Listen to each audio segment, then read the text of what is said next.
Hi there. Here I am on the Rube Goldberg machine. Hold on. Do I have sound? Here I am on the Rube Goldberg machine. Oh, God. For some reason, I cannot get fucking sound on my Bluetooth now when I'm on Zoom. I hate that. All right, I'm going full volume. Okay, how am I now? Yeah, I can hear you fine. Good, Can you hear me good. okay? Yeah, you're a little. All right. Yeah. Well, it is time. Should I start letting people in? Sure. All right. Here we go. Boom, zaboom, zaboom. They're coming in. Okay. Yeah, Lauren. Ta-ta. Hi, all. Welcome to Fire Thieves. I'm so excited. Look at all these people rolling in the door. Howdy. Howdy, howdy. Kate has my family last name. My grandmother's name was Weggen. Uh-oh. The family connection here at Fire Thieves 12. Unmute. I'm unmuted. Am I here? Yeah, you are. Can you hear me, cousin? Yeah. You know, sometimes it's such a unusual name. It's a fine Baltic wine, but someone told me once it's like Smith in Poland. Well, it depends on what part of Poland you're from. So where's your family from? Boy. Mostly from central Poland, and I mostly look at the rivers. Yeah. Right now I can't think of the rivers, but hello. Thank you. Greetings. Or rather, do widzenia, except you might. Dobrozenia pani. I almost never get to speak Polish. That's so Well, like many people, we had to listen with our ears to the door when my Nana was talking with my father. We were not allowed to learn it because we had to be American. And so it's a very common thread. My grandparents used to speak it to one another in order that we would not understand. And so it was a huge priority for me to learn it. I'm not seeing how you spell your name. Oh, my last name is from the father's side of the family, so it's not that. Right. But it's my grandmother spelled the name exactly the way you've got it spelled. Beautiful. So, yeah. Beautiful. When she ran away from home, she called herself Stevie West. So, because anyway, long story. But it's good to see you here. Thank you for being here. Hello. Hi. Hi, Kim. Hey, babe. How are you? Hey, is it really going to be 3 hours? No. Oh, okay. I was wondering when I can have my dinner, but yeah. No. You were ready to do 45 minutes, right? Yeah. Yeah. No, basically I've asked everybody to do about 15 minutes of poetry. So that's, you know, it's not 3 hours, it's an hour and a half, which is not a bad reading length. So, who's here? Good evening. I apologize. It's not even 6:05 yet, and all of our features are here. Okay. That's okay. because. Sorry, guys. I was trying to figure this out. I'm still trying to connect my earbuds, but they're not working. So those of you who are here to the audience are in for quite a treat, because literally everybody here is, you know, feature folk. So that's really exciting. Okay. Well, why am I not getting the view that I want? Oh, there we are. Oh, it's so good to see you guys. This has not been my favorite week ever. I'm sorry. I begin to understand the people who are like, poets, send me a poem that makes everything better. I'm feeling that way right now. So I'm hoping somebody's got it. Yeah. Now I'm trying to think, is that you, EK? Hello, EK Keith. Where's EK? Hi. So modern. Hi. Clara Hsu sent me an email, and I was like, "Oh yeah, I'm doing it." Yeah. She is. Yeah. Oh. This is a week that's been taking care of my parents and getting oral surgery. And I've got to say, I'm really looking forward to just introducing people tonight.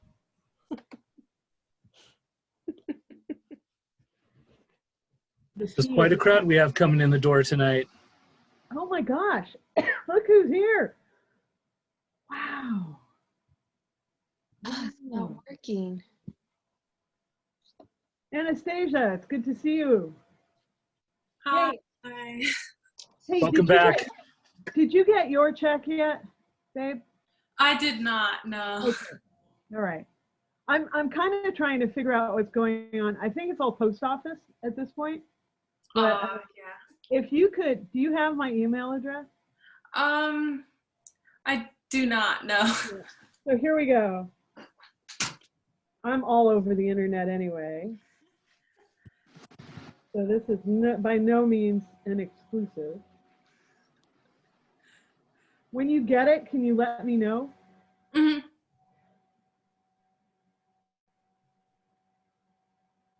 I'm ready. And Edward Mike Hugh, have I asked you for a poem for Poem of the Day yet? No. Send me a poem, please. When do I give you a poem? No, if you could send me a poem, that would be great. Okay. Do I have your? I bet you I have your email My email is now in the chat. in the chat. Everyone has my email. Okay. Thanks. No problem. I appreciate it. Hi, Bill. Hi, Paul. Hi, Clara. No. Okay. I should have done this earlier. Here's my plan. Elizabeth, are you going to be cool with going first? Yep. Sure. Oh, okay. All right, here's my plan. I was thinking of going, maybe putting my glasses on so that I could see who's really here. That probably helps.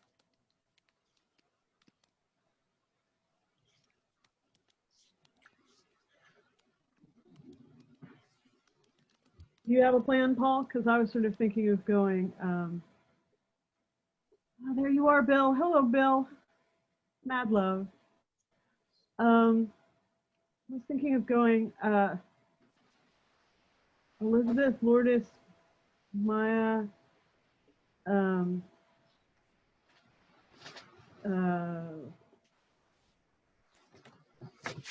Clara, Caroline, and then Bill. How's that? Everybody good with that? You don't mind being clean up, right, Bill? No. This is so exciting.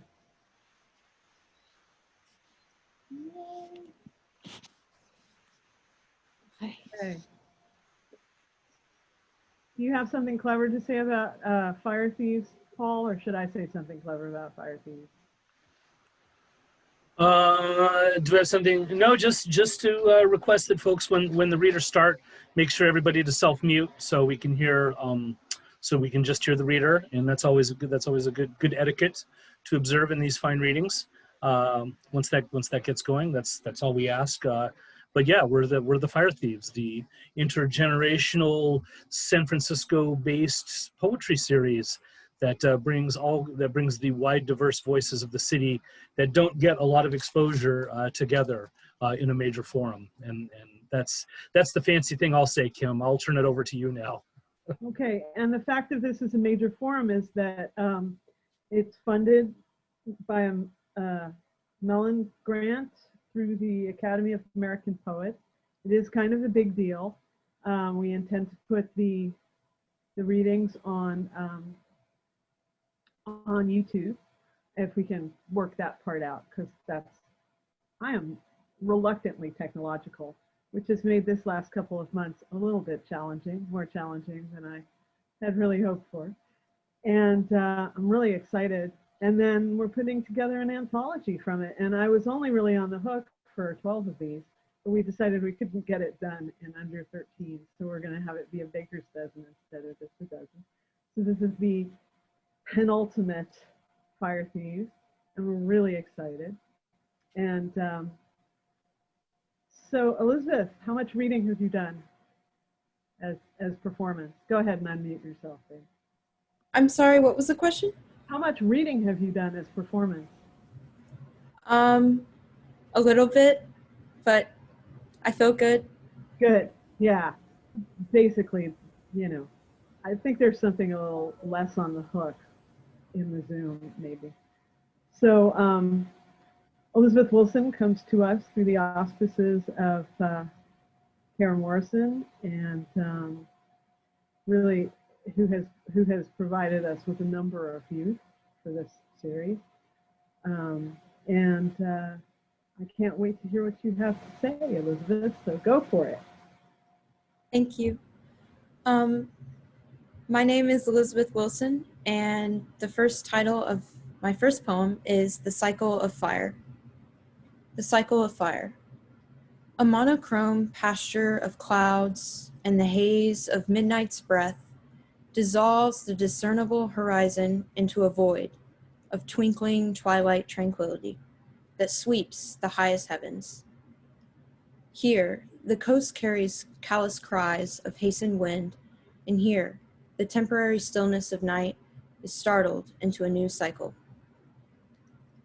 While the moon is blanketed by a dense fog, slices of rain pour through the sky from an abundance of darkened clouds. Trunks, so deeply rooted, flutter their scalps, and as the atmosphere quakes, they see the gleams of blinking light and smell the smoldering chaos until their very last twig is burnt from Earth's memory. Lightning stirs. The siblings of the sky bellow with an iridescent claw. Scrapes at the tortured heavens, flashes of erratic light claim the airspace that outline a shrouded sky. But the darkness prevails until this very beam greets the earth with a fiery handshake. The match is lit. The earth and sky fuse into a galaxy of fire. A torrid whip slashes embers and ash that radiate the sky's piercing wrath. And a riptide of molten fury raises the ground into a void of destruction. Spreading ferociously, the flame bathes the coast, the valleys, and the trees in a gilded glow. Orange shreds through fields that once flourished until every last blade, every last fleeting feather of life shrivels into a black and chalky dust that settles onto charred ground only to decompose in the downpour forever. The fire fizzles. An outpour from the highest streams down as men clothed in yellow jackets drench their own water onto the surviving blaze. These men trudge through a hellish landscape, and though the fire is heavy, they will not loosen their reign over these flames. And at last, when the final flare succeeds to the gush of rain and other chemicals, the soil's scorched soul ascends and the final strand of smoke rises into the disappearing night. Until next fall. Thank you. This next poem is titled To Harness Lightning. To harness lightning. If man could twist and fiddle with the luminous intricacies of the sky, what would he discover? Would he simply gaze at the sparks of light erupting from his frazzled fingertips, emblazoning a new shine across his body? In his gaze, would he conclude what causes the skies to screech and demand to be seen, but only for seconds of time? And in these moments, peering, would he witness the molecules unanimously turn alight, the dagger striking the sky? Would he feel in his body electric pulses circuit through his veins, while beams burst within? Would the bristles of hair on his arm tingle and turn with the intensity of a storm, or rather ignite? In his body, would the lightning buzz and whistle commands to the clouds above, of anger or of hope? Would he feel the sound, taste the smell, and hear the sight of everything in between, everything that was the source of light, the cycle of fire? In his ability, would he illuminate the heart of the sky, tracing each unknown until it came to life? Until it was finally seen for those short seconds? Would he choose to empower others with the light by highlighting the farthest clouds from the moon and the smallest planets beyond eye's reach? Would that be enough? Or would he, in his curiosity, erupt a storm just to see more of his light?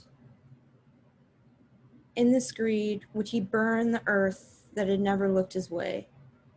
Would he lash out ardently and purposely to scab the green grass with a blackened stab of fire? In this anger, would he burn the closest ecosystem for forgetting his name? Would he destroy the farthest object for never even knowing it? And after the fire had been overcome by smoke, would he strike once more for a final cry of existence? And when everything had blackened, with smoke spreading through the sky and clouds covering the last inch of light, and the ground was no longer alive, would he realize that all he did, his desperation to be recognized, only made him disappear? Thank you.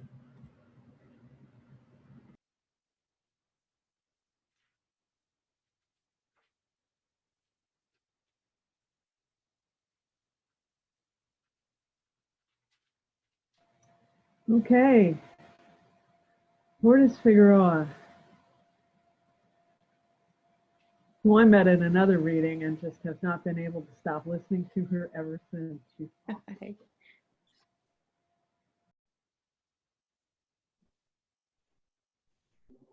Do I go now?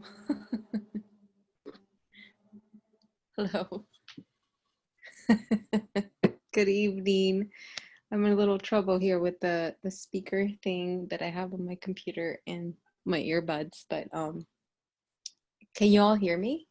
Really well. That's a really great song. Okay. Lourdes. Okay, cool. So I'm just gonna read a few old poems, and yeah, just some oldies. Here we go. Acompáñame al nacimiento de, the shoot of the wheat, the bud of the corn, birth of Tilsitne, daughter of. Nawa girl, born on the fence of iron and rust.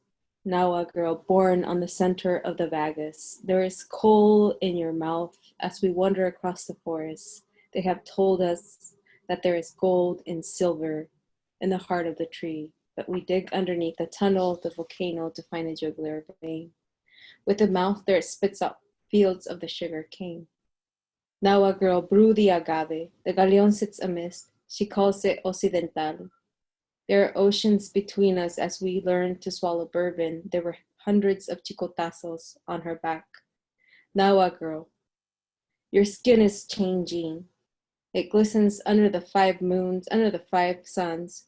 We have arrived.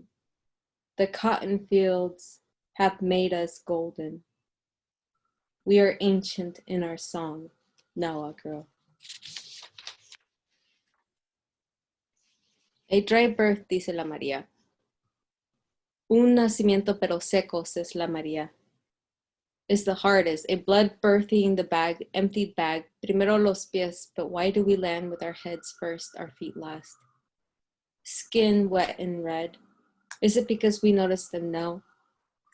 But they have always been there. The feet dancing, dust, dirt sucking in the folds of the callus like the belly skin of the chayote crowning. The bag barely had enough to thicken the growth, a swell of Spanish breath, mimicking the sound of English as La Migra officers piled into the tomato fields. In the back are a ma in the closet that looks like a wall.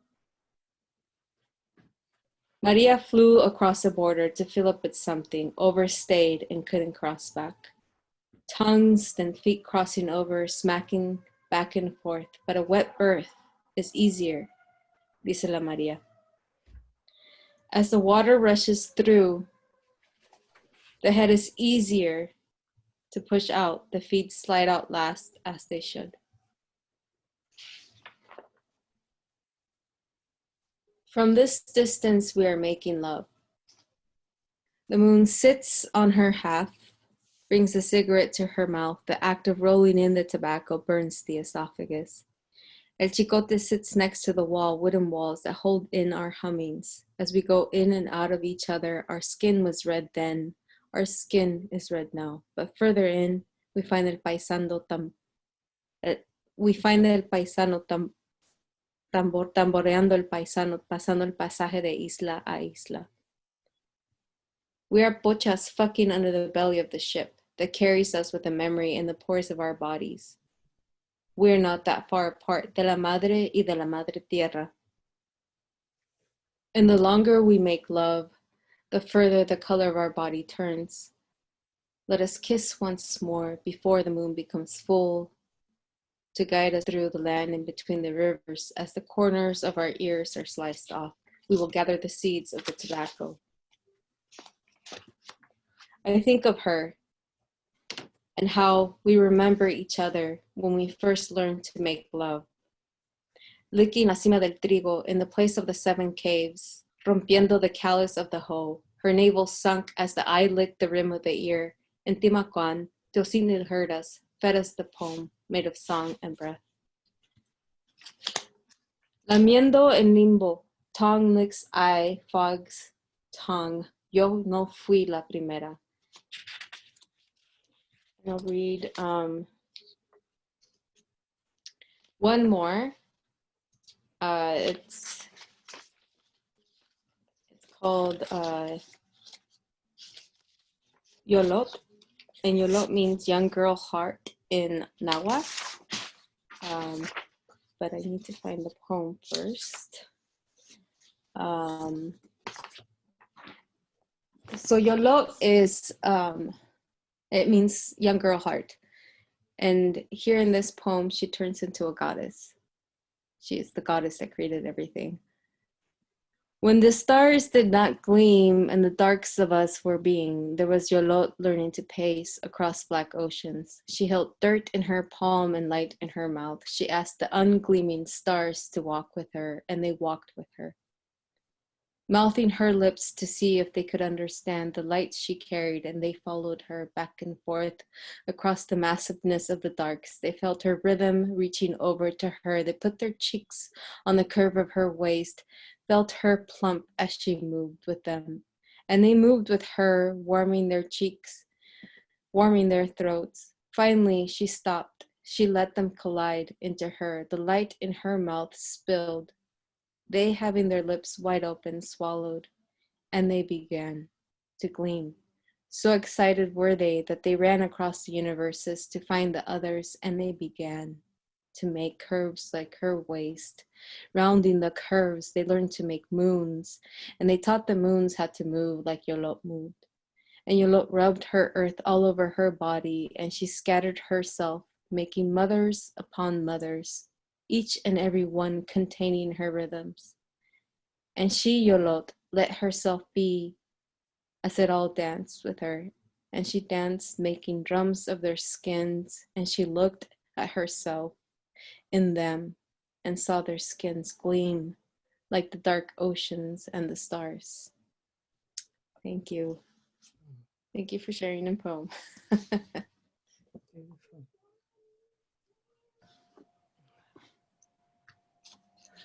feel myself unclenching a little bit.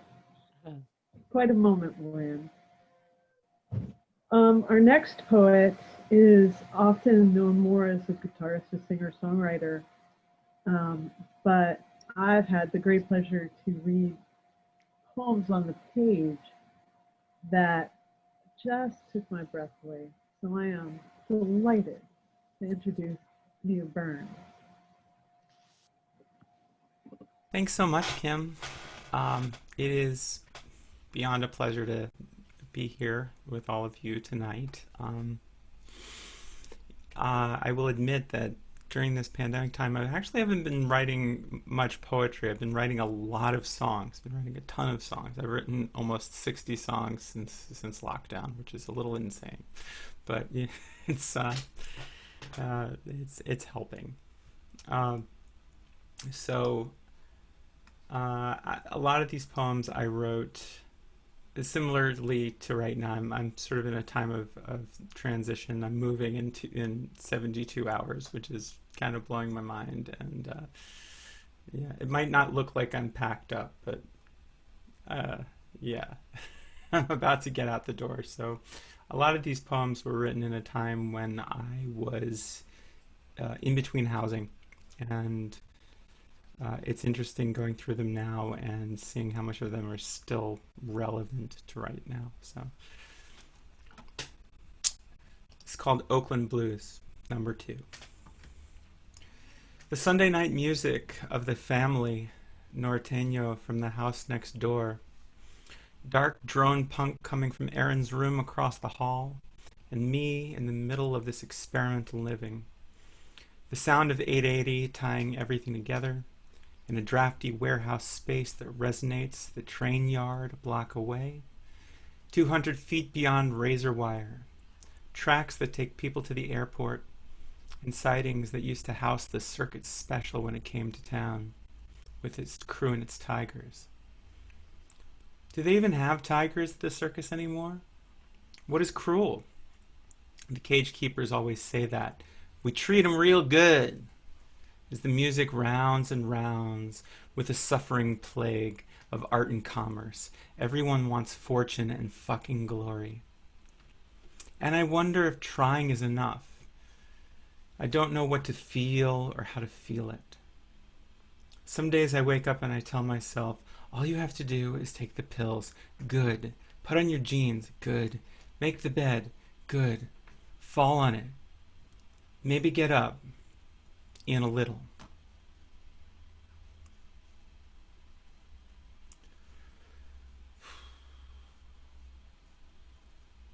Oh, thanks.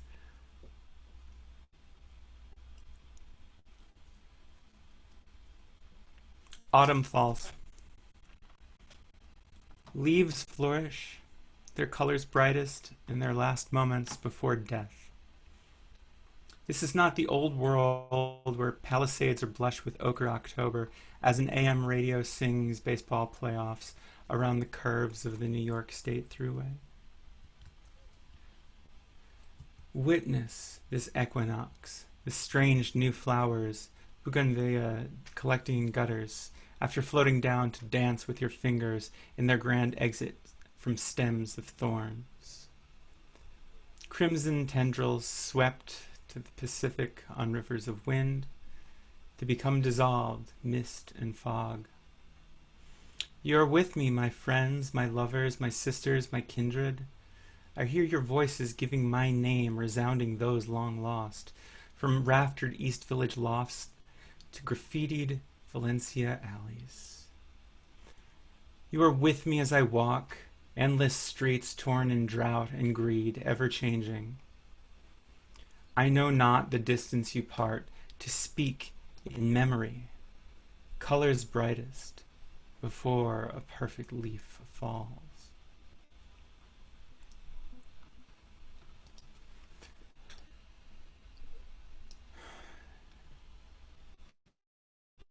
September 14th.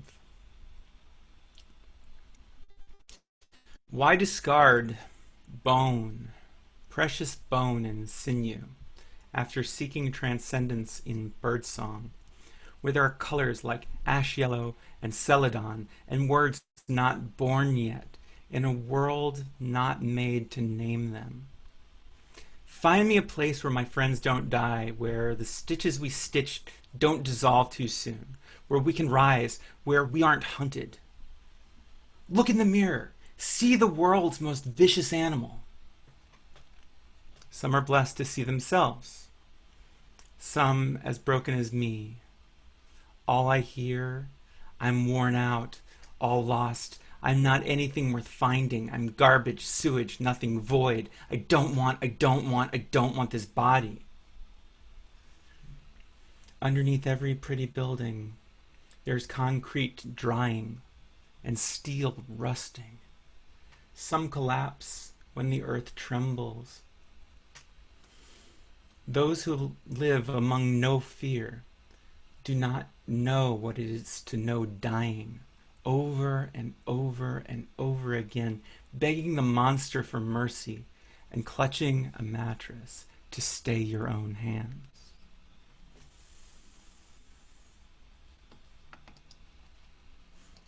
I'm trans. I'm gonna read some trans poetry. Here you go.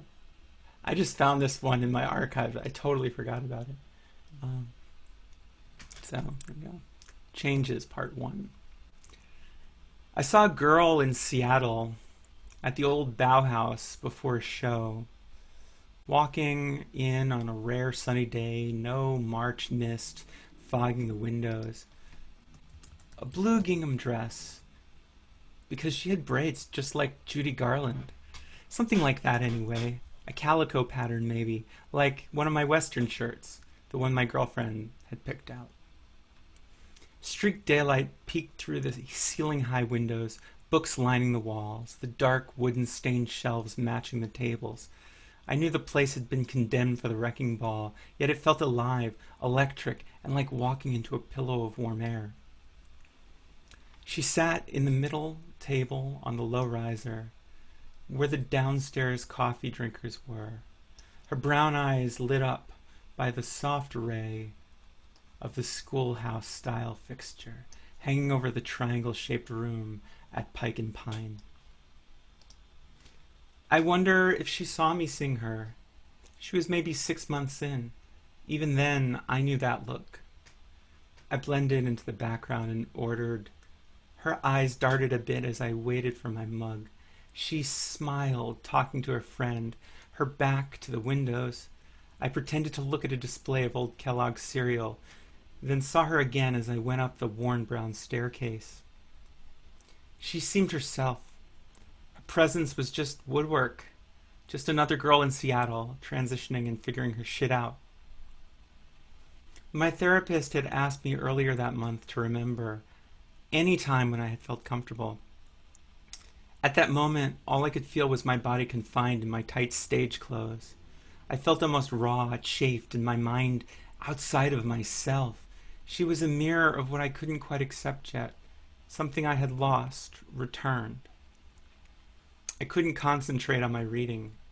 Finished my cup and went downstairs for another, hoping to catch her eye, hoping she would recognize me. Someone to find me. But she was gone. Yet she never left.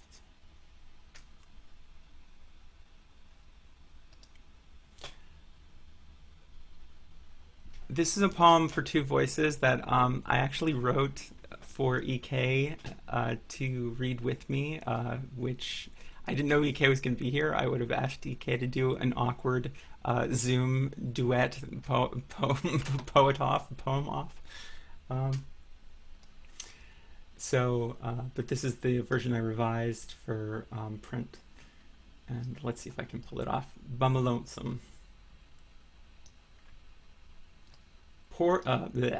Postcard from New York winter masquerading as California. I miss Sean and the kid, and looking out over the mountaintops, and knowing I was safe with my friends, and being loved and being safe are all this friend have ever given me. I'm on my own. I don't know where I am, on a borrowed desk in Oakland, jazz playing through the thin wall, tears streaming my cheeks. I haven't opened my mandolin case in a month. I want to move and I want to sleep. I don't know. Some of us got really lucky. Some of us won. Some of us died lonely, and I don't want that for anyone. All you want is a friend. All you want. Right now everybody's buying scars in New York, and it's balmy here. The sky perfect blue. I'm enclosed inside a temporary cavern, my ever-present want of creation. And I don't know. Once there was a garden. Once I watched it always bloom. Once there was a willow tree. Once there was a city I helped build. All of that's gone now. I can't take it back. I can know distinctly that I've been so hurt, that my words are taken, that my voice is violated, manipulated. Once there was a perfect spring day, I remember, and the entirety of East 8th Street was in flower, and it was rainbow, and my music came easy, and I knew I was about to embark on something special, and it was, it had been, it still was, and I lived a Valentine dream for so long. And I protected myself when I was right or wrong, and I owned my hurt and I healed some, but some people just become undone. I want the memory of the star when the supernova begins to be what's burned in behind closed eyelids, that it is acknowledged that once there was something there, someone there, people there, who I loved, and a place in my own beautiful community that we loved. Everything I knew, gone. Condemned, medium to condominium. I play the lottery, but the odds are thin. I ain't even got the right kind of minimum. Take me back? I don't want to go back. I wish I'd spoken up more. If anything, I wish I'd known that I could have. I was always their faggot. I was always their princess. People saw Nikki in high school, Teresa from 3rd Street, the fucking kid JD in Arkansas who started to touch me at a motel room party after a show in a college town, me too scared to want to touch him back and quietly saying I didn't want that and acting straight. I don't know if I was protecting him or me or both of us. I know I didn't want anybody to know anything. Walking to BART after Folsom, a man catcalled me as I descended the stairs. And then when I walked away, "Hey baby," turned into "You tricked me." I hustled to the gate. "You tricked me," yelled it again, but he didn't follow. My friends said they would have clocked him if they were me, but they are not. Mostly now, I've been driving a lot. Even then, I wish I had tinted windows sometimes. If I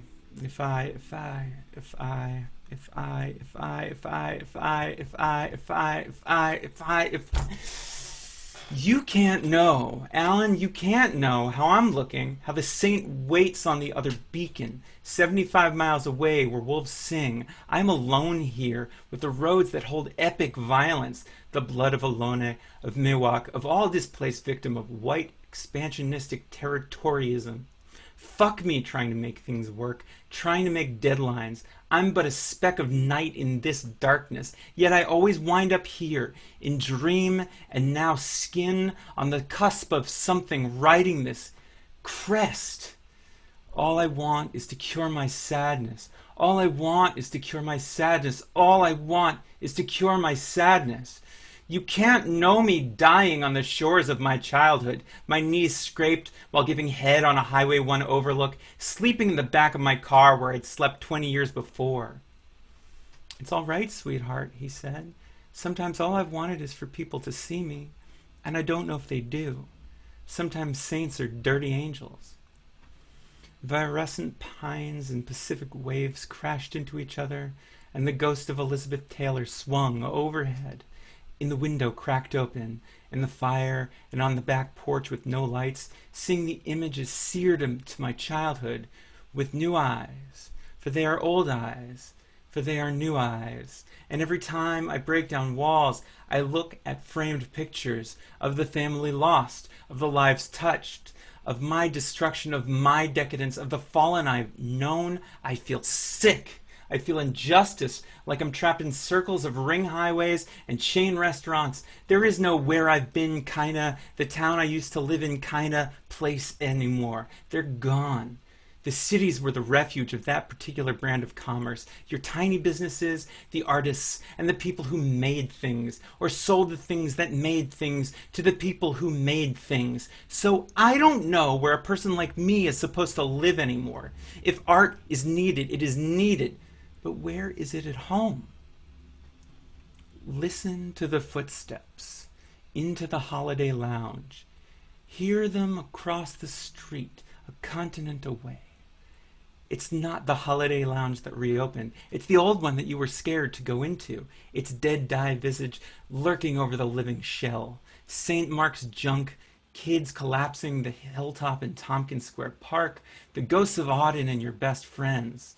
No one is where they once were, drunk on something whispering night and a 6th Street moon in a bar that never closed. Everything you want is on the other side. Everything you want is not where you want it. And all you have is old. Where will I go? Where will I go? Where will I go? Where will I go? It's all right, sweetheart. Sometimes saints are dirty angels. Filthy fucking angels. God damn it, don't forget me. Because I'm here.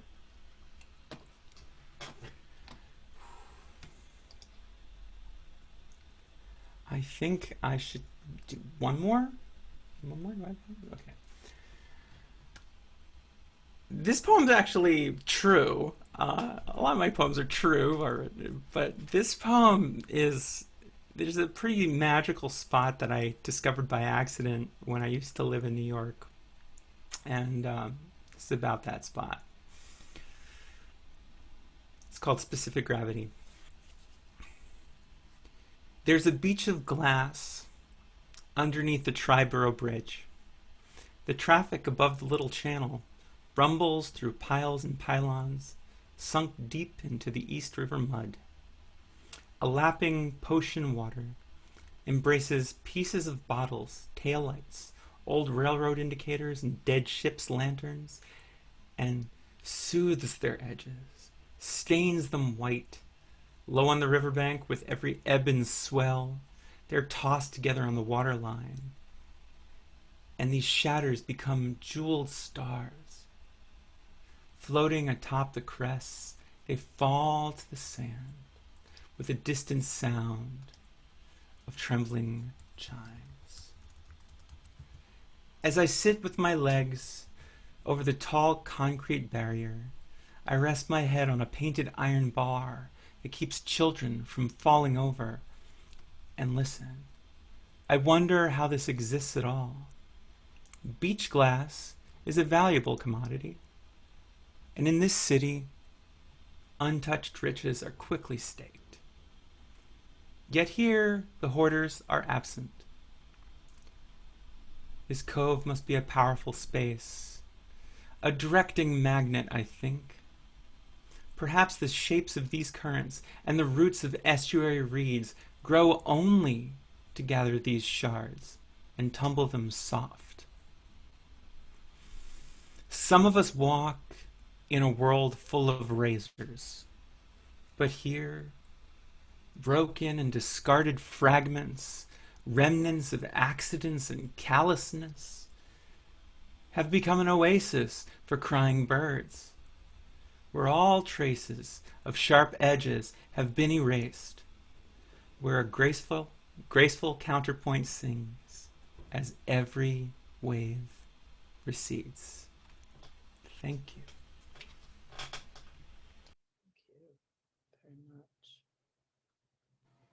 Well then, I have a lot of thoughts about that work, but we'll have tea when this kind of calms down. Clara Hsu, I have a great story about Clara Hsu. Her partner and my partner were playing baseball together, and her partner told my partner that that their partner was the best poet in San Francisco. And mine came back with his lower lip stuck out and went, "This is what they said." I was like, well, who's their partner? And Doug told me, and I went, yeah, that's entirely possible. So Clara Hsu, who may well be one of the best poets in San Francisco. I wouldn't go that far, but thank you. I would like to start out with a poem that has fire in it. My father, in his last year, had dementia, and we had a Chinese helper, and his theory was that my father was being harassed by his dead wife, and also his he had two wives, my mother, who died when she was very young, and then my stepmother. So the dead wives are causing the trouble. So he suggested that I have that I should do a sacrifice. And I identify myself as monkey. And as I was doing the sacrifice, the Chinese legend of the Monkey King came to me too. So this is titled, The Monkey King Makes an Offering. To appease my late mother and stepmother with a pagan ceremony of food and clothing, I, the Monkey King, big saint of heaven's equal, trickster, borrow the wrong fan from the Iron Fan Princess and nearly singe my tail. Much like the time when I somersaulted to the end of the world only to be trapped in the goddess of mercy's palm. I make this offering on behalf of my father, who is straddling between two worlds. Wind fans, fanning dry heat, parched throat, earth god pounds his pestle on the hollowed midriff. Incense rising, fanning a slither of titter, inviting all shadows to break 7 years of drought and famine. Desirous one, you shall not perish by the hands of your dead wives, vying for supremacy on the bank of amber spring. New clothes, thin as paper mimosa, flutter up, dark specks of blind spots, orange in their scent, moving toward, away, the operatic bravado of a single note. Count the silence, the blooming red petal by petal, 5 columns on the edge of the world, marred by graffiti and piss. The fire leaps 7 bounds with each fanning, incinerating the flesh. An offering. Pain pierces in the direction of nascency. Big saint of heaven's equal, trickster in a command performance, bearing fatty pork, a whole chicken, and 3 cups of wine, crossing over to the other side. What remains? A turn of mercy's hand.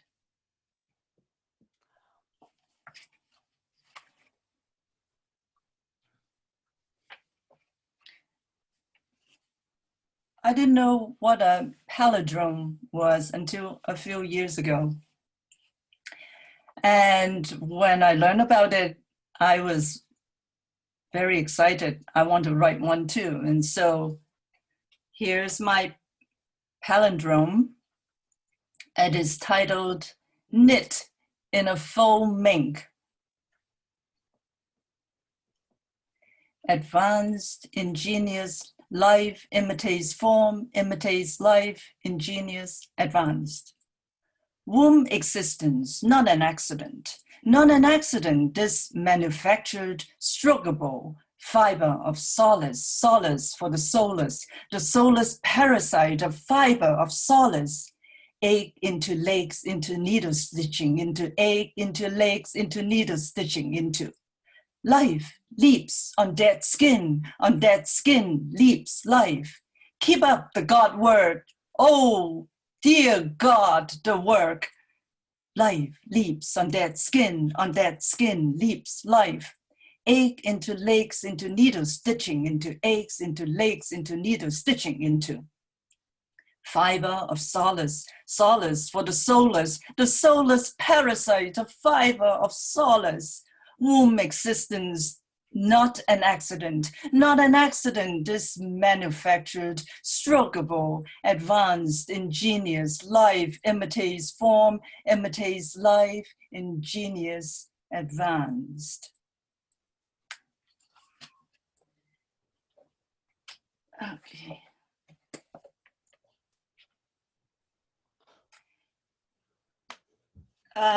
This next poem is the scene of a restaurant. I took a visitor from the UK to a Chinese restaurant in downtown San Francisco.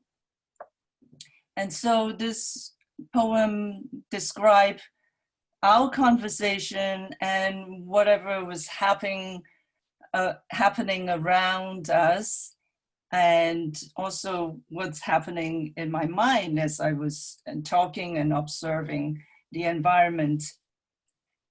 It is titled Indifference.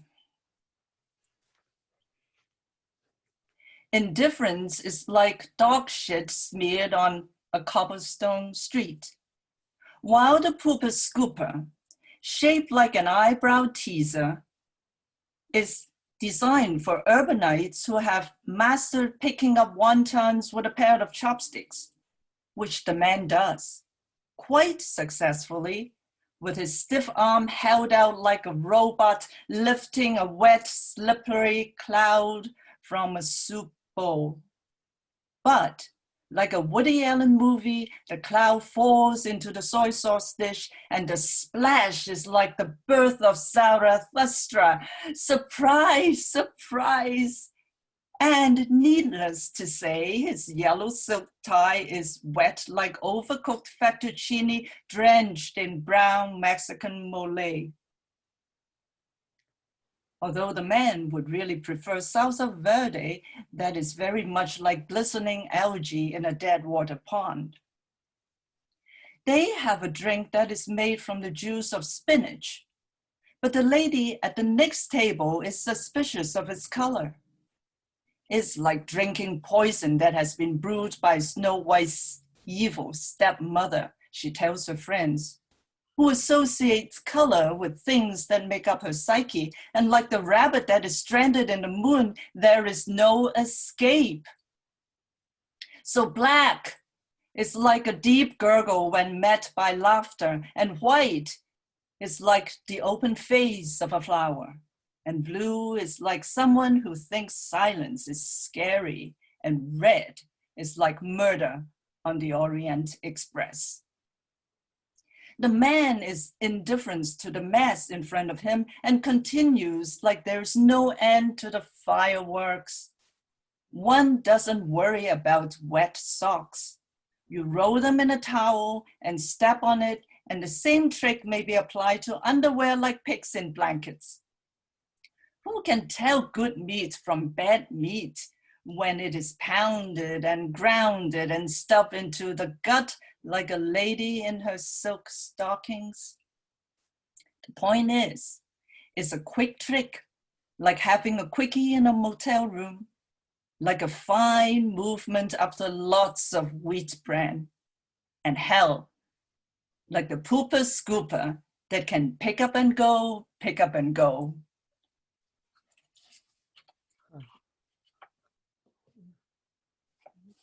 Now something a little bit more serious. And for my 60th birthday, I gave myself a present. I translated the Tao Te Ching, which is a Chinese book of philosophy. And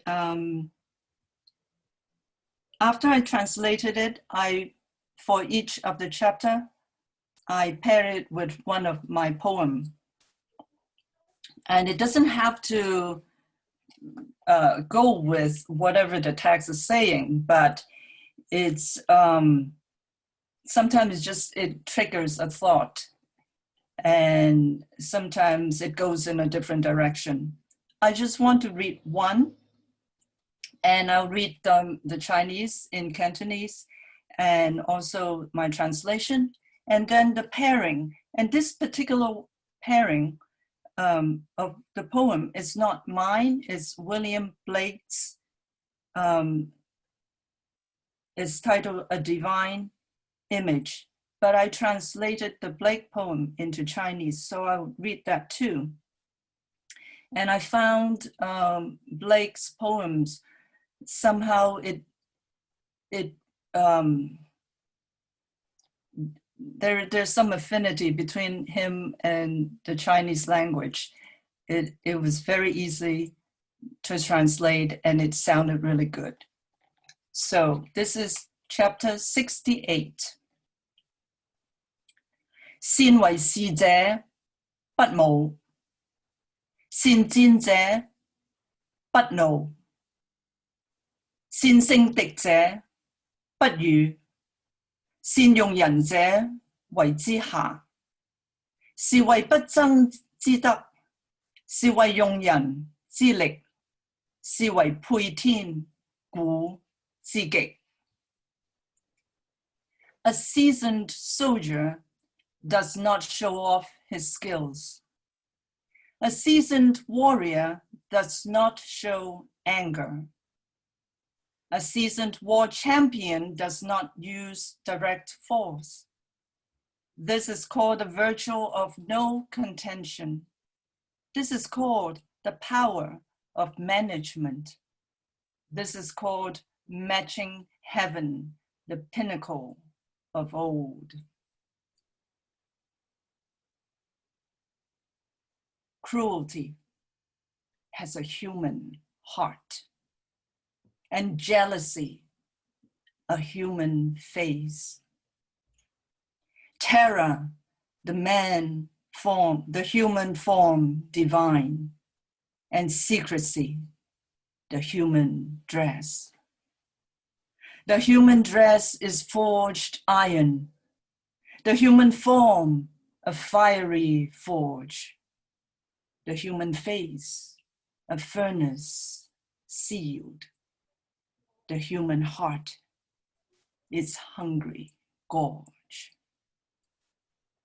殘酷有一個人的心，妒忌有一個人的臉，恐懼是人形的神靈，機密就是人的衣裳。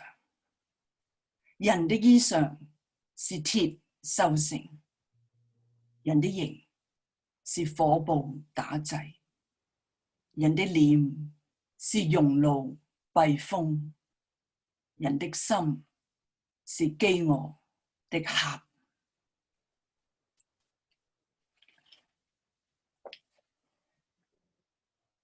And I'd like to end my reading with this poem, which Kim generously posted in the Poem a Day at the library. I wrote it for Mother's Day. It's called Americantonese. And what you just heard was at Cantonese, more formal.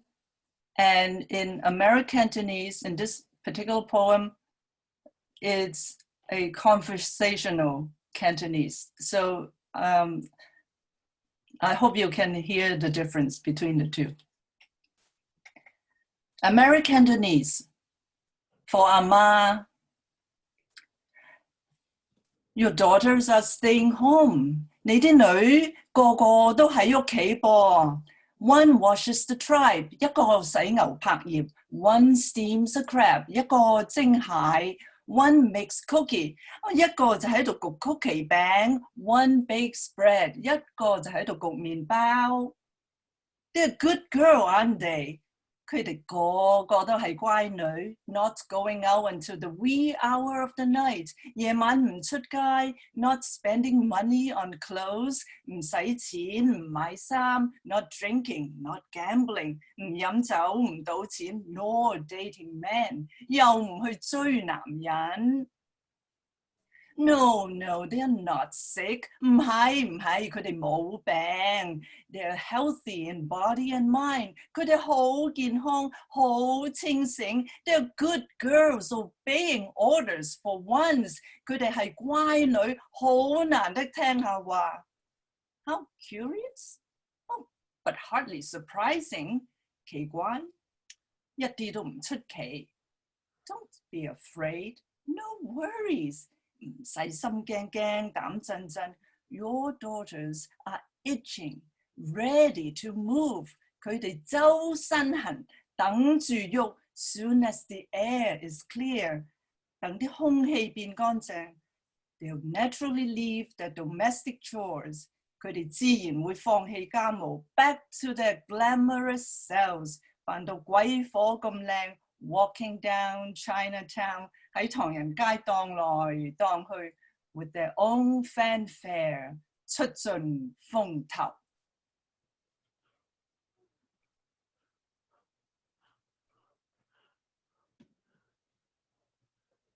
Thank you so much. Thank you so much. Oh, wow. That was wonderful. Our next poet is Caroline Goodwin, who I sort of worked with, but never worked with, if that makes any sense. We worked at the same place, but in different parts of it. And just another spectacular poet. Welcome. And I hope you're feeling well. Thank you. Kim, thank you so much. And thanks for inviting me. Thanks, Paul and Kim, for all the great work you do. And might have a little bit of background noise for a moment. My dogs are coming in from their walk. But and thanks to the other poets for sharing the stage. It's really a privilege. And these events are so powerful and so soothing to me. So really appreciate it. I'll be reading a few poems from a recent collection I've been working on called Matanuska. Can you hear me okay? Is the background noise bad? Is it okay? Okay. They'll calm down in a minute. It's just loudly panting. About 4 years ago, I lost my husband of 24 years in a cycling accident. He went out the door and was in a horrible accident. And so I loved this guy, and that was a terrible thing. And poetry has been a way for me to start to kind of find my way through my grief. And one of the things that I did when the pandemic hit was that I started to spend some time with an old book of his called Discovering Wild Plants, Alaska, Western Canada, and the Pacific Northwest. I always thought of it as my book because I love this book so much, but then I started looking through and there's all his little highlights and his notes in there from when he was an undergrad up in Alaska. And I thought, oh, this is a cool way to kind of spend some time with him. So these poems take their titles from The Name of a Wild Plant and then A Moment's Worldwide COVID Death Count. And it was just a way for me to connect with him and start to more and more integrate that loss. So yeah, I grew up in Alaska near the Matanuska River. It's a powerful river. And the book starts with a quote by Mary Shelley from her novel Frankenstein, where her character says, "Nothing is so painful to the human mind as a great and sudden change." And the first poem is called Whortleberry. And on January 22nd, 2020, the worldwide death count from COVID was 17 souls. And you'll hear repeated 3 times throughout throughout each 17-line poem, you'll hear a little bit of text from this book of my husband's that I love, the Wild Plant book. Okay. Whortleberry.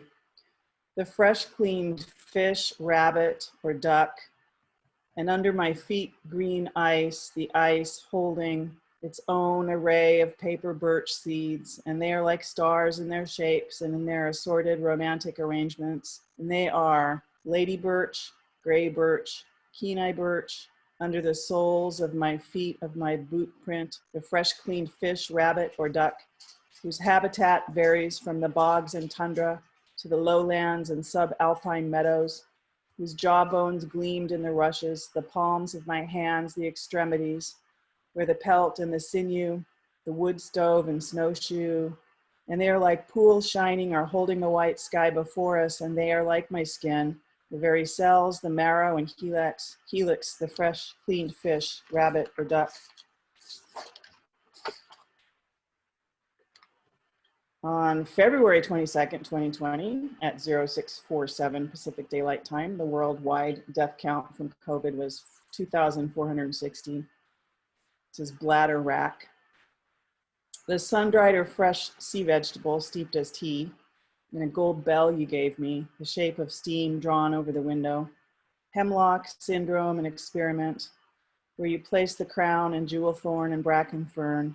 You, arranged in the doorway, the membrane, and you are husband, thimble, father, marine summer at the back of the skull, that which empties itself of the sun-dried or fresh sea vegetable steeped as tea, as the number of heartbeats or allotted breaths, hairs of the head, sparrows of the field, paths along the river, estuary, all night breathing next to me warm and mammalian, industrious, bladder rack of ancient origin, salt smell, a fleck of metal, chain link, conveyor belt, backbone, copper pipe, and my arms full of branches and nomenclature, the sun-dried or fresh sea vegetable steeped as tea.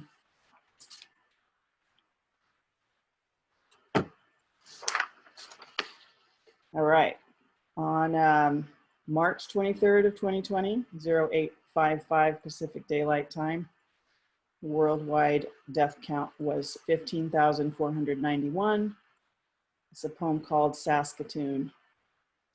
Service berries fresh from the shrub, from the rugged hillside or sweeping panic, from the dream, the fistful of willow, pulp, puzzle bark, collarbone, or inner ear, muskox, bone marrow spoon. And when you say the seeds have a pleasant almond-like flavor, I listen, I do. When your words turn to pollen, and when a light flashes up and multiplies, service berries fresh from the shrub, from the halibut spine and socket, silver fin and hogback trail and pemmican, shale, cedar bowl, blue-black poem, snowblind, your fine basketry, your green thought in a green, savory fruit, and all my thirst for freedom, for spirit when winter streamed in, the stained glass prism, the pleural cavity, footprint, hoarfrost, love, service berries fresh from the shrub. I have to say too that my friend in Wales in the UK published a sequence of these recently in an online journal called Junction Box.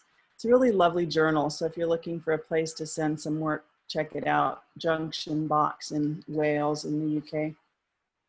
All right, now we're getting to April 12th, 2020 at 0936 Pacific Daylight Time.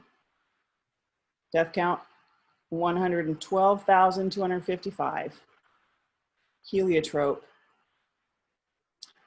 To calm civilians unnerved by the air raids, unsettled by the ticking, by the reed's growth, by the dream, his charisma came from the root he carried, enchants both rats and cats, who's asleep at the wheel, asleep at the earth.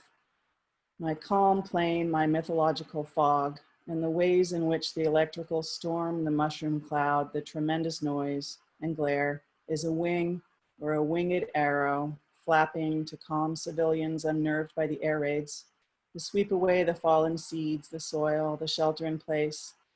If you believe the botany, the thunderbird, the farm folk, Neolithic, he carries the lake on his back, wields the hatchling, the javelin, the shield, the mud mask.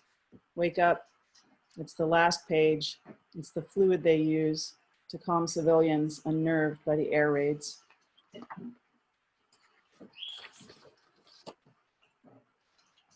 And just a couple more. This next one is called Shepherd's Purse, and it takes some little bits of language from this wonderful musician called Michael Zapruder, from his CD, New Ways of Letting Go. He has a song on there called Shepherd's Purse, and it's beautiful music if you are looking for something new and soothing to listen to. On April 4th, 2020 at 0909 Pacific Daylight Time, the worldwide death count was 204,435. This is Shepherd's Purse. Country folks often had leather wallets, similar in shape, similar in tune. Scatter 1,000 seeds around, careful behind my shed, between my ribs, my musical reeds, my vibrations, from which the flash flood, the sediment, the windy season, the time of majesty and amber, just like I said in sparkling clover, to wake beside you, eyeballs cold, to find our way into the horsetail and mint, to lie and to lie. There the clearing, the rapeseed, the gas, the first kiss, first do no harm. It was certain to spread, the tribute paid in peacocks as a reward for faithful service, for the country folks often had leather wallets similar in shape, and 1,000 seeds around, ancestor of the mustard land, the land where my fathers, my glaciers, my daisies, my delicate wrists, corner store, alphabet soup, waves of grain. When the deluge arrived and wrapped its mud round me, it was your melody, it was you, the river mouth. Country folks often had leather wallets similar in shape.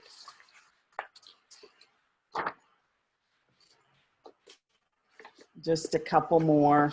Thank you for your attention. I know they're a little weird. They're just like these fragmented collage weird things that make me happy. So thank you for listening. Okay, well, now we're getting to May 16th, 2020, 0744 Pacific Daylight Time. Count is 309,770. And this is a plant whose one of its common names is white man's footstep. So withstand to the venom and contagion and misfortune. Sow you the goose tongue with your long, narrow, fleshy leaves, and that which clings to the banks, spirit river, earth on your hands, handmade, hat box, canticle. And if I die before if at dawn the prince of birds lights down, if grouse or goose or cormorant, oily petiole and spike arriving in the room, I remember, shadow puppet, pray the Lord, whose hues vary from gold to camel, depending, blending oil of roses with plantain juice. If the holy path presents itself now green, so withstand too the venom and contagion and misfortune, during which you spring up, ceremonial, voice of blight or famine, you, the blood on wet grass, you, the prison blanket, the charge, recreational use, semi-automatic, stamp on the wrist, before I wake, my soul to make my happy tune in the pasture bracken under a hostile sun, so withstand too the venom and contagion and misfortune. And this is the last one. Thank you so much. Thanks for your attention. This is the last one from my reading tonight. On the 17th of May, 2020 at 0800 Pacific Daylight Time, we had 313,862, and the plant is earth mulberry. Plants do especially well when companion planted with borage, with ammonite, with the June bug, to destroy the web in a man's eyes, large form of calcium carbonate, patterned with grooves, ridges and holes, when way past bedtime and the creek just keeps flowing, hoary willow, cattail, glove on the mouth, when in summer the midnight sky, when I lie back looking into it, when after a time just the names of the flowers appear, snowdrop, dogwood, bleeding heart, paintbrush, hazelnut, four-leaved clover, how the memory goes, gray blue, how silver plants do especially well when companion planted with the human voice, a night of clipped shadows and faces in the trees, cottonwood, frog song, latch string, log cabin, here the handiwork of our Lord, the stained glass, and I am sick of it, the split tongue. Plants do especially well when companion planted. Thank you so much for having me, and thanks to the other poets and for being here, and hang in there, everybody.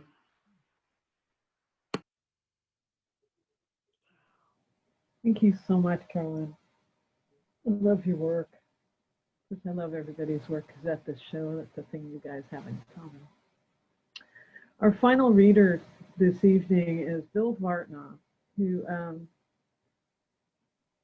has done so many poetic things over the years, and is just a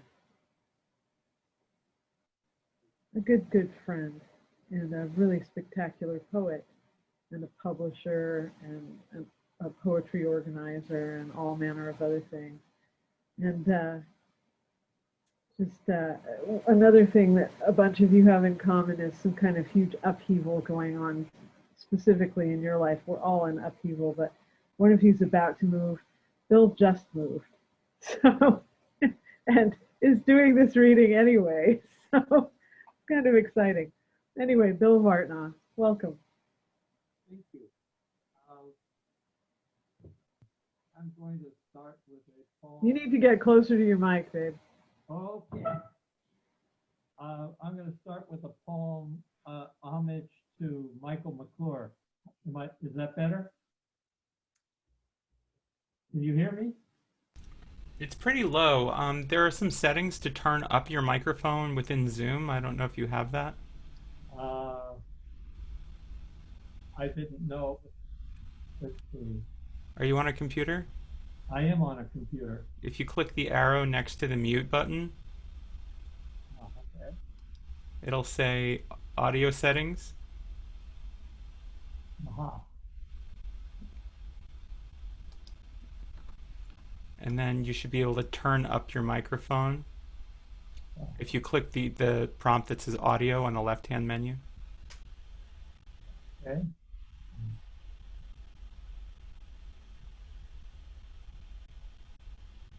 So it should be the output volume, right? Yes. Okay, well, I've got it at the top now. Let's see, is it any better? It was about 3/4, now it's top. Thank you. Okay, homage to Michael McClure. Mammal grin, and I am the spirit that wears this meat. I am in the catbird seat. Aren't we all? Aren't we all? Changing flesh, making it fresh, as snow leopard saliva, the remnants of roar, of pure emotional score, and we buried it in sediment. The dust of shedded skin, layered in psychic canyons and played out in current catwalk fashion. It's there, just like my youthful head of hair. Last life's trauma is a train going by. Last life's trauma is a train going by. A part of us knows it's not rational. I hear echoes from the canyons. It's not rational. It's not rational. It's an elephant seal chasing me off the beach. And I am meat running to run again. Mammal grin, and my soul shines like Arcturus.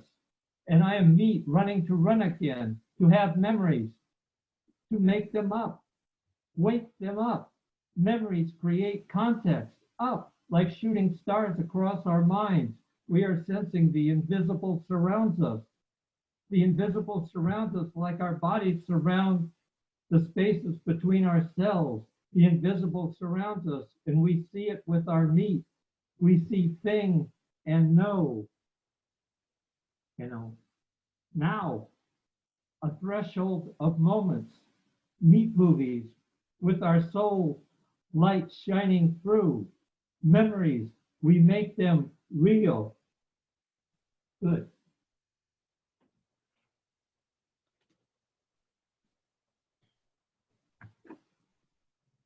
Carol Lee, the first year. This is Carol Lee Sanchez. She's one of my mentors, and she's on Kim's right-hand side, her painting. So, Carol Lee wearing a derby, sitting in the back table in the dark back room of the coffee gallery with Paul Vane, lighting the stage every Wednesday night, a cigarette sticking out the side of her mouth. She had feature readers sign in on a whiteboard with permanent colored marker. Carol Lee at Collingwood with coffee cup. Her easel in the dining room, Mount Taylor abstracted on canvas under a thunderbird. Sky and earth, Kachinas below in a desert language she shared. She, the eldest of 5, the one born on the res, 3 writers, a rancher filmmaker, and an opera singer. Message bringer woman, her name given by the elders. Carol Lee leads the solstice celebration. Bay Area Poets Coalition reads poems on every corner of the SF Financial District to change the narrative. They brought out security when we got too close to the banker's heart. Carol Lee never locked her door, talked of universe as if it were a favored neighbor. Paula Gunn Allen and Lee Francis moved across the street. Siblings became her base to dig her roots and create community.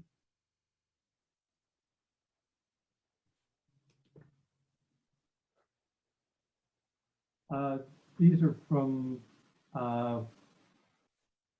Below the Belt, which is an Orion poem that I've been working on for the last 25 years or so. These are just snippets. The eternal story can change with the balance of time and the range of place. Indeed, it is different for each of us, though its terms seem the same or not. What is true is written in the stone within us, coming through the darkness. It can appear as stars in formation. We can read as dream-shifting images. A map of our inclinations, intimations of a shared reality that is one capital S self. For David Meltzer. A story has reigned upon our unconscious minds, whether we choose to believe it or not. The dream comes with its universe, like the flooding of the Nile, and each flood its variations, whether spiritual, biological, astronomical, psychological, and or political. Each must touch the body of man, woman, either building it, stretching it, molding, breaking, or killing it. We must feed each other. We are all other, not the quick advertisement we are selling. We must prepare for the next flood. It will come. Dig your ditches soon enough. Dig them deep, far and wide enough to handle the next inundation. Remember to turn the soil, open the earth, for the story moves us forward, and we do not move forward. We know it is made up with words we use every day and dreams we have dreamt, whether we remember them or not. And that somewhere the word for our dream is but one letter away from becoming comfort, salvation, peace. The right combination of conscious blood, sweat, and laughter, tears like a flood are a gift, can change this word to the one we think is better or richer or true.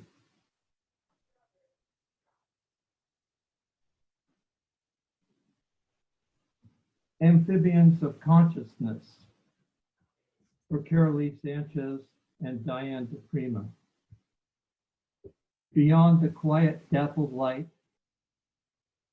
through the shadows of many child and adulthoods, beside the creek that swells in spring, the amphibians of consciousness gather around a rough and ancient oak, throughout the incense and candled ceremonies, among satyrs and winged minions, the amphibians of consciousness dance.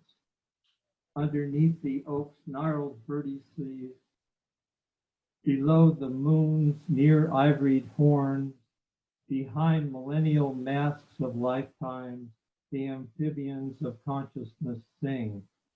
Before an alchemical fire over the remains of 500 years of kings and queens, the amphibians of consciousness enter. Between the crackling tugs of flames, for the time of the phoenix is upon us, and within that soul-deep realm, the new journeys begin.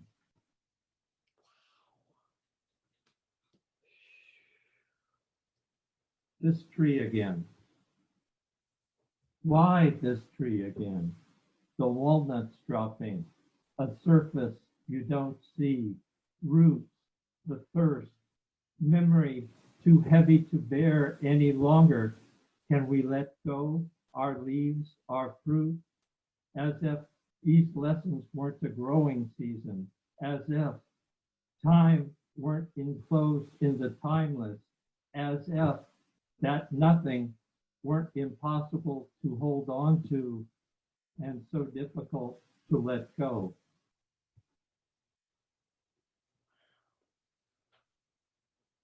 A haiku from the Jedediah Smith Redwood Forest. Dwarfed by these redwoods, loud humans refuse to listen to tall silence. And my last poem. For firefighters, 2017. Kim said I moved out of the house that my grandfather built because I had to. I couldn't afford to live there any longer. So anyway, so I've been having stories of my grandfather. One story I grew up with, I must have been 2, maybe 3. I don't remember much before 4. My grandfather at 16 on the Bay of Biscay, a young seaman, an Estonian lad away from the Baltic for the first time, the ship tossing over angry waves and winds, a hurricane, a riot of wind and water, my wet grandfather alone on deck trying to fix the steering winch. The captain reads the good book to the rest, leads the crew in the last prayer. My grandfather at 16 wanted adventure, to see the world, not to die a good Christian. An Estonian, a young free American. He did fix the winch when an iron broke off from the mast from above, striking him in the head, knocking him out face down on the deck.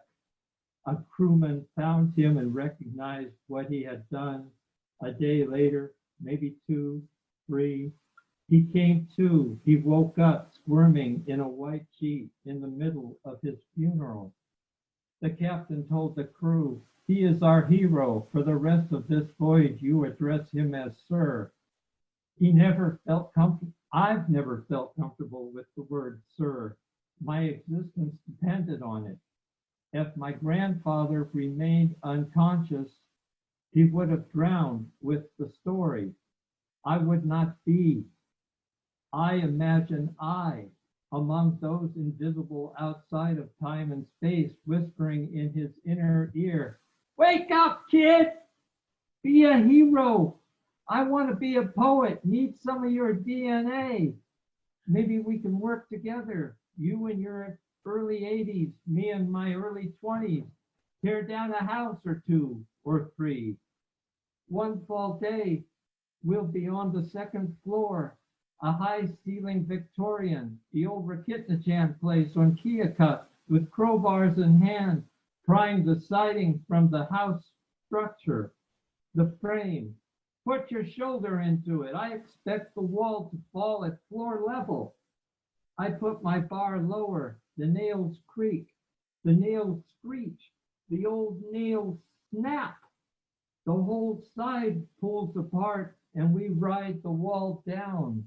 You and I, by the invisible, riding the invisible, call it wind resistance if you like, to a soft landing, a row of rose bushes, a bed of roses. I look to you. You okay? You nod, and seeing I was too, say, "Don't tell your mother." And we start laughing, and we laugh like we never had before in this life. Happy to be alive together, working on a fall day. This was my adventure with a hero. I was never a hero. No seeing, knowing danger, no confronting it, understanding it. We needed to be done. What needed to be done for others, facing a stormy sea, facing a wildfire, facing toxic air for days on end, facing the clarity of the moment for others, to save lives, homes, livelihoods, men and women, any gender, visible or invisible, coming together in times of peace. I thank you. I call you sir, ma'am, esteemed. Thank you.